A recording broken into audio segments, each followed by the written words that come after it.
insights. I'd like to now ask Mr. Stefan Engelhardt, VP of SAP, to talk to us. Thank you. Yeah, good afternoon as well from my side. Welcome to this afternoon session, and thank you for the invitation to speak about our view as a software provider on that topic. So the customer, of course, is a central part of a utility business, and I want to spend a little bit of time in talking about our view and about our expectations with regard to the demand that you as a utility will have towards us as a software vendor when it comes to the technology you need to satisfy your customer requirements. But before I do that, I want to just talk a little bit about the global change we are seeing, because it leads directly to those questions.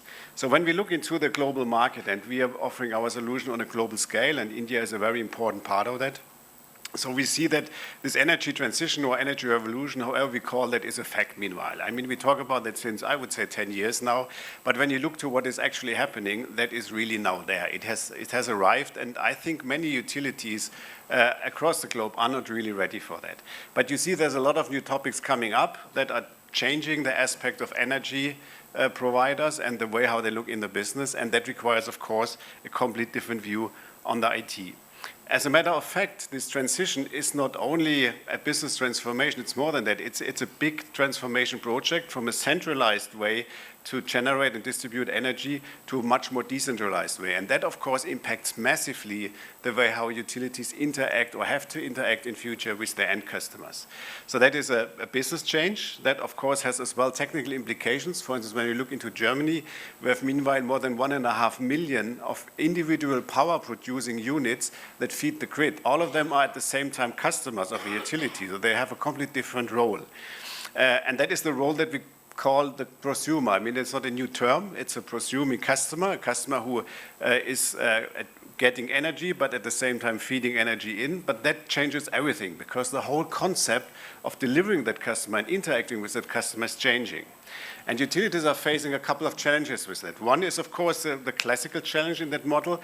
We want all to optimize business processes to reduce operational costs. So that is more the transition challenge. How can I provide an even better service with spending less money for customer service? Because that is an expectation.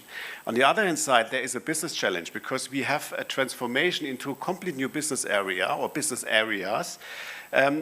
Because customers do not expect only energy, they expect more than that. They expect from utilities, first of all, an experience that they know from other digital providers, such as Amazon, that is the most likely example, or any kind of other modern vendor, has a much easier way to interact with consumers. That is something that customers expect heavily from utilities. They want to have a simple business, they want to have exchange information easy, they want to get easy service, and they want to get more than only energy, because there's so much in this energy cosmos that could be related to energy that customers start to increase their demand on that. And that is a transformation challenge and a chance for opportunities to make new business areas. So that means utilities are really as well faced to establish a complete new business beyond energy, and that is maybe even bigger in some areas than their traditional business. So customers, they really, and here we're talking about our experience here in a more competitive market, such as, for instance, in Europe, in Germany, in UK, but in US to some extent, the customers expect more than energy. They expect a lot of different products that to some extent are related to energy, but they accept more and more as well offerings from even technical goodies and stuff like that that is combined with energy. We have a quite forward-looking small retail utility in Germany. They sell iPhones, they sell iPods, they sell every kind of technical appliances, washing machines and whatsoever together with energy. And for them, they made the customer acquisition in a deregulated market. When they win a customer, they win them in many cases via technical goodies, and they sell the energy together with that. So in that case, energy is still an important anchor point of the business, but it is not the experience that the customers get. They buy a washing machine, and on top they get an energy consumption, an energy tariff that maybe they keep for the next 5 or 10 years.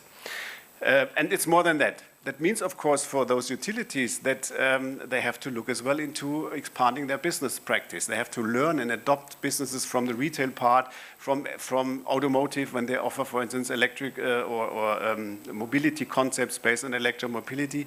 A lot of new business processes coming in, and most of the utilities are by no means prepared for that because it's a complete different industry, it's a complete different business. So there's a big transformation going on in that space, and that requires, of course, as well an IT infrastructure that is supporting not only the classical way to do business, selling energy and distributing energy, but as well complementing that with any kind of service that makes sense in that context. And in fact, there's a big chance for utilities in that. When you look to, for instance, just one example, the smart home market, it's a worth of globally of 56 billion in 2018. It's a massive amount of money, and that is just the starting point. That is growing. If utilities can make some benefit out of that and can gain some of that opportunities, combined, of course, with their traditional offering of energy, which is the source of everything, I think there's a huge growth potential. And that's just one example. There are much more of that. And even when you look beyond energy, there is a lot of options. Utilities have the contact to the end customer. They have interactions with end customers. They know how to do that. They can provide platforms to integrate and to communicate with the end customers. So it's a big, big opportunity that not every startup company would have right away. In addition, there's a rising number of intelligent technologies that come up that support this business transformation if you use them in the right way. We have a lot of discussions about analytics, the value of data. Data is the new oil and so on. That is important and right, but there's more than that. There's blockchain technology, there is machine learning that helps to optimize traditional processes. There is the Internet of Things that connects technical appliances with commercial information. A lot of stuff that needs to be leveraged. But value is only created when you really can bring these business requirements that require kind of a new intelligence in a utility together with the technology. So it means there has to be a connecting layer to really leverage the value, to optimize current processes, to extend them, and to transform into business areas. That requires, in main cases, technology that combines that.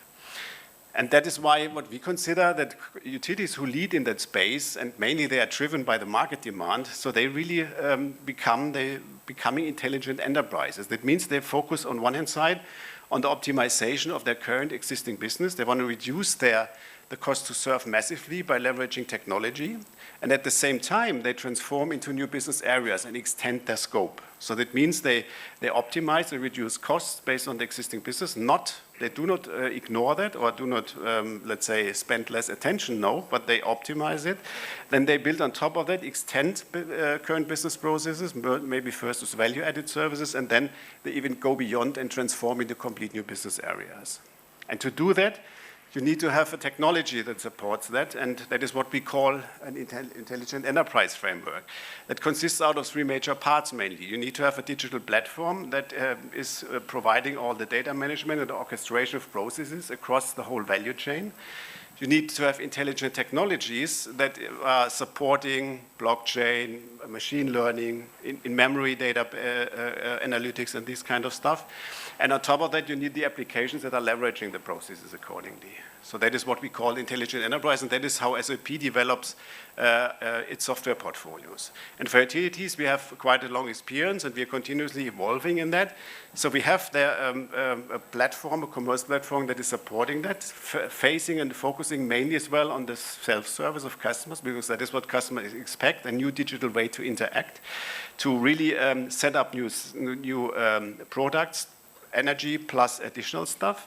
It provides as well the channels to the end customer. So we have to leverage any kind of interaction point, whether it's now the classical web, whether it's print, email, whatsoever. There's a lot of communication possibilities that needs to be supported. And of course, the backbone, the technical backbone that is required to support this process end-to-end for commodity business, that is the traditional one, and non-commodity in the same way. And non-commodity, that is the new game, and that is as well a dynamic change that utilities need to consider. And on the IT side, it's important to combine both. So our attempt is to provide a platform that caters both requirements. And with that, you have then an intelligent enterprise framework that helps you as a utility to explore new opportunities, discover them, elaborate them, to design new products relatively easy with feedback from the market, and they're combined maybe with your traditional business. You deliver them because the execution as well of a new service is very important. You know how to deliver energy, but it's very important as well to have a platform that supports you, for instance, with the logistics to sell devices or other stuff to the end customer. And you can run and operate it and, more importantly, scale if a new business area starts to get successful. So that is the attempt that we have with our intelligent enterprise framework. So with that, I want to close briefly. Maybe we have some time for discussion later on, but just wanted to give you a brief insight on what we're doing. Thank you.